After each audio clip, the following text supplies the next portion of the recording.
చందమామని చూసావా? ఎంత అందంగా ఉన్నాడో. వెన్నెల్లో చంద్రుడు అందంగానే ఉంటాడే. దానికొక స్టోరీ ఉంది తెలుసా? ఇప్పుడు అవసరమా? పడుకోవే, పొద్దున్నే లేచి హోంవర్క్ చేయాలి. అసలు కథలు చెప్పకుండా నిద్రెలా పడుతుంది? నువ్వు మాట్లాడవేంటి అమృతక్క? అవునే, చందమామ చాలా అందంగా ఉంటాడు. ఓహో, నువ్వింకా ఇక్కడే ఉన్నావా? అవునే, పడిపోయాను. ఏంటి పడేది? అదే అక్క, 3 ముళ్ళు.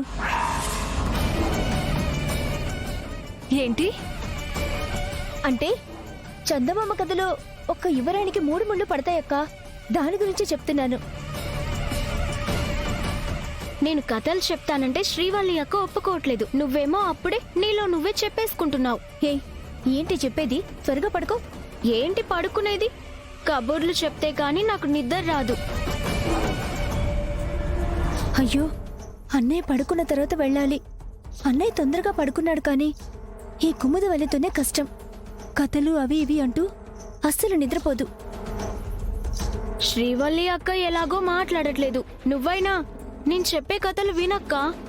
ఏ, పడుకోవే, ఎంతసేపు కథలు. రోజు నువ్వే చెప్పేదానివి కదా కథలు.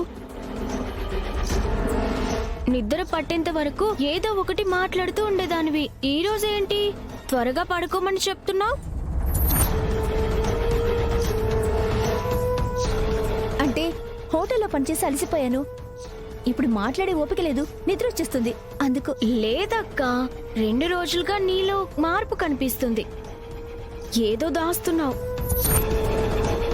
అమ్మో, ఇది కనిపెట్టేసేలా ఉంది. దీంతో మాట్లాడకూడదు.